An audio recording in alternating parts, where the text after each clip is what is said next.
بسم اللہ الرحمن الرحیم۔ معزز ناظرین السلام علیکم، میں ہوں Adil Jahangir. Welcome to info at Adil.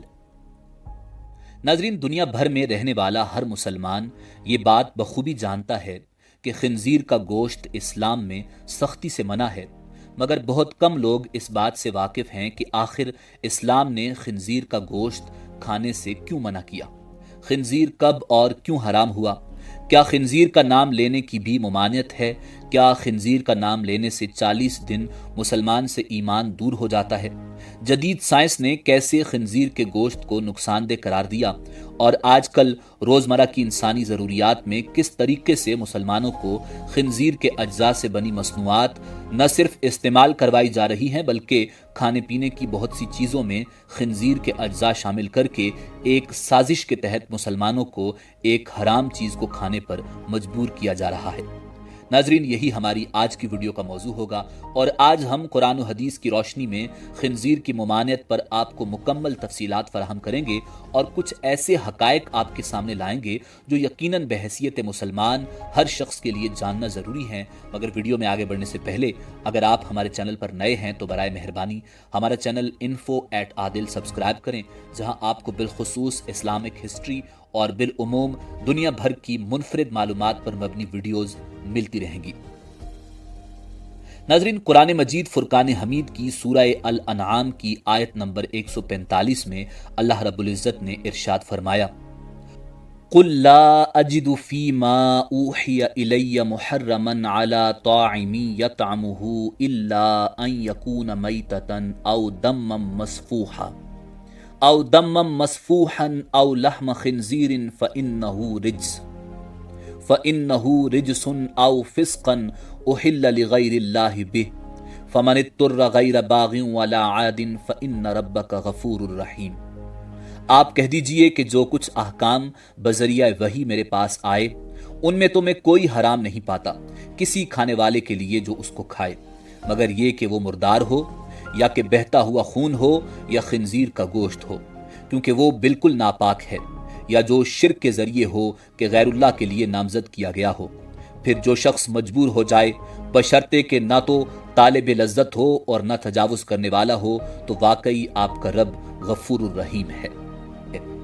ناظرین، اس کے علاوہ قرآن کریم میں سورہ بقرہ کی آیت نمبر 173، سورہ مائدہ کی آیت نمبر 3 اور سورہ نحل کی آیت نمبر 115 میں بھی قطعی طور پر خنزیر کا گوشت کھانا حرام قرار دیا گیا ہے،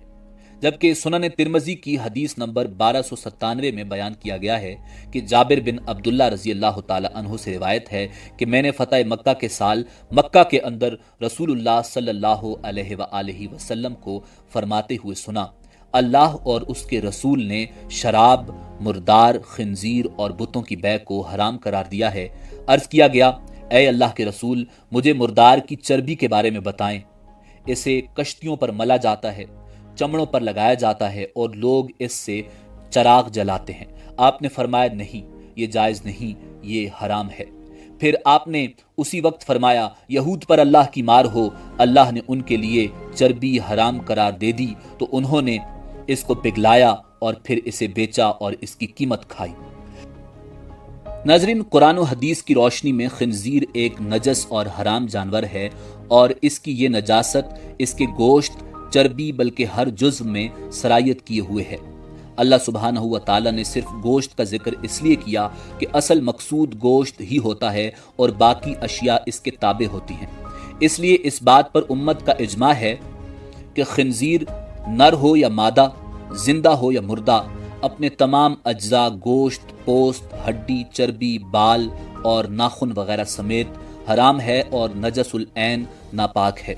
اس سے نفع اٹھانا اور کسی کام میں لانا حرام ہے۔ ناظرین، خنزیر جسے سور بھی کہتے ہیں روز ازل سے ہی حرام ہے، اور خنزیر کی حرمت ہر دور میں رہی ہے۔ محدثین نے لکھا ہے کہ کسی بھی نبی کے زمانے میں خنزیر حلال نہیں تھا۔ خنزیر نجس العین ہے، اور جناب حضرت نوح علیہ السلام سے لے کر ما بعد تک تمام انبیاء خنزیر کو برابر حرام ٹھہراتے رہے ہیں اور اس سے کلی اجتناب کا حکم دیتے رہے ہیں، یہاں تک کہ جب حضرت عیسیٰ علیہ السلام نازل ہوں گے تو وہ بھی خنزیر کو قتل کریں گے۔ ناظرین، خنزیر کے گوشت کی تخصیص نہیں ہے، बल्कि इसके तमाम अज्जा, हड्डी, खाल, बाल, पट्ठे सब ही उम्मत के नज़दीक हराम हैं और इस पर कुरान करीम की आयात और कई अहादीस मुबारका दलालत करती हैं। इसके न खाने की कई हिकमतें हैं, जिनमें से पहली हिकमत यह है कि इसमें बहुत गंदगी और बदबू होती है जो इसके नजसुल ऐन होने की दलील है। दूसरी बात यह है कि इल्मुल हैवानात वाले लिखते हैं कि बाकी तमाम जानवरों में कोई भी पसंद नहीं करता कि उसकी मादा की कुर्बत कोई दूसरा जानवर करे, मगर खिंजीर की खबासत का ये आलम है कि ये दूसरे जानवरों को घेर घेर कर अपनी मादा की तरफ लाता है और अपनी मादा से दूसरे जानवरों का मिलाप करवाता है। जब वो उस मादा की कुर्बत करते हैं तो खिंजीर खुश होता है और यही आदत खिंजीर खाने वालों में भी आम पाई जाती है और इसका मुशाहिदा आप यूरोप की जिनसी बेरारवी से लगा सकते हैं। खिंजीर के अंदर आदाते ज़मीमा यानी बुरी खसलतें पाई जाती हैं, जिसके नतीजे में इसके खाने वालों में भी इसके असरात मुंतकिल होते हैं और ये बात खिंजीर खाने वाली कौमों में जाहिर है कि उनसे हया व बेशर्मी निकल गई है और वो मिसले जानवर जिंदगी गुजार रहे हैं। नाज़रीन, जहाँ तक खिंजीर का नाम लेने की ममानियत का सवाल है तो कुरान और हदीस में इससे मना तो नहीं किया गया, मगर उलमा व मशाइख के नज़दीक ये एक नजस जानवर है और अगर इसका बिला ज़रूरत नाम लेने से गुरेज किया जाए तो बेहतर है, और खिंजीर का नाम ले भी लिया जाए तो मुसलमान दायरा इस्लाम से खारिज नहीं होता और 40 दिन ईमान से दूर रहने वाली बात की कोई असल नहीं। नाज़रीन, जदीद साइंस ने भी खिंजीर के गोश्त पर तहकीक के बाद इसे इंसानी जिस्म के लिए इंतहाई मुज़र करार दिया है और खिंजीर का गोश्त दीगर जानवरों की निस्बत इसलिए ज़्यादा जहरीला होता है कि ये जहरीले मादों को अपने अंदर जज़ब कर लेता है, जिसकी वजह से इसे खाने के नुकसानात बहुत ही ज़्यादा होते हैं। नाज़रीन, ये वाहिद ममालिया है जिसे पसीना नहीं आता, जिसकी वजह से जहरीले मादे खारिज होने की बजाय जिस्म के अंदर ही रह जाते हैं। खिंजीर इस कदर जहरीला होता है कि उसके ऊपर खतरनाक जहर का असर भी कम होता है और मगरिब में जो लोग इसे पालते हैं उनका कहना है कि उन पर सांप के काटने का असर भी नहीं होता, जिससे आप खिंजीर के अंदर मौजूद जहर का अंदाजा लगा सकते हैं। नाज़रीन, बैक्टीरिया और दीगर तोफैलिए आम जानवरों की निस्बत मुर्दा खिंजीर को जल्द ख़त्म कर देते हैं। आम गोश्त को अगर ज़्यादा दर्जा हरारत पर पकाया जाए तो उसमें मौजूद बैक्टीरिया ख़त्म हो जाते हैं, मगर खिंजीर के गोश्त को चाहे जितने भी बुलंद दर्जा हरारत पर पका लिया जाए उसमें से जरासीम कम नहीं होते। उसमें चर्बी की मिकदार बहुत ज़्यादा होती है, जिसकी वजह से ये इंसानी सेहत के लिए बहुत नुकसानदेह है। नाज़रीन, हलाल जानवर जैसे गाय के जिस्म में 4 मैदे होते हैं, जिसकी वजह से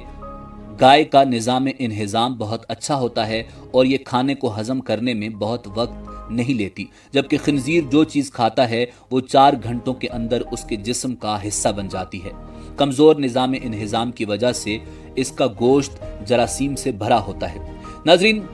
एक खिंजीर में 30 तरह की मुख्तलिफ बीमारियां होती हैं और यही वजह है कि इसे हाथ लगाने से भी मना किया गया है। खिंजीर की वजह से इंसान को कई तरह की खतरनाक बीमारियां जैसे हैज़ा, टाइफाइड और मसाने का इन्फेक्शन हो सकता है। इसके जिस्म और गोश्त में जहरीले मादे और जरासीम गर्दिश करते हैं। इसके पायों में एक सुराख होता है जिससे बाहर के जरासीम अंदर जाते रहते हैं और ये मजीद जहर आलूद हो जाता है।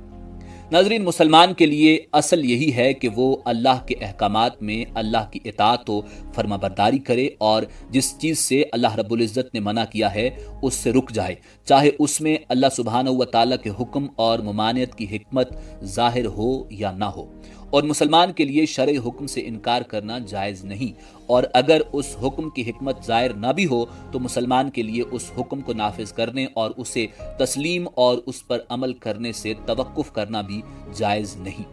बल्कि जब भी नस साबित हो तो हिल्लत व हुर्मत में शरई हुक्म को कबूल करना चाहिए, चाहे उसकी हिकमत उसकी समझ में आए या ना आए।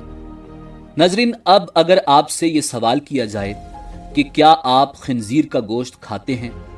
तो यकीनन आपका जवाब नहीं होगा, मगर अगली वीडियो में हम आपको बताएंगे कि किस तरह रोज़मर्रा की अशिया में खिंजीर का गोश्त शामिल करके हमारे ईमान को कमज़ोर करने की कोशिशें की जा रही हैं اور ہم انجانے میں نہ صرف روزانہ ان اشیاء کا استعمال کرتے ہیں بلکہ ہم نے اپنی زندگی کے لیے وہ چیزیں لازم و ملزوم بنا رکھی ہیں۔ اگلی ویڈیو تک اجازت دیں۔ اگر ویڈیو پسند آئی ہو تو لائک کر کے ہماری حوصلہ افزائی کریں۔ اللہ رب العزت آپ کا حامی و ناصر ہو۔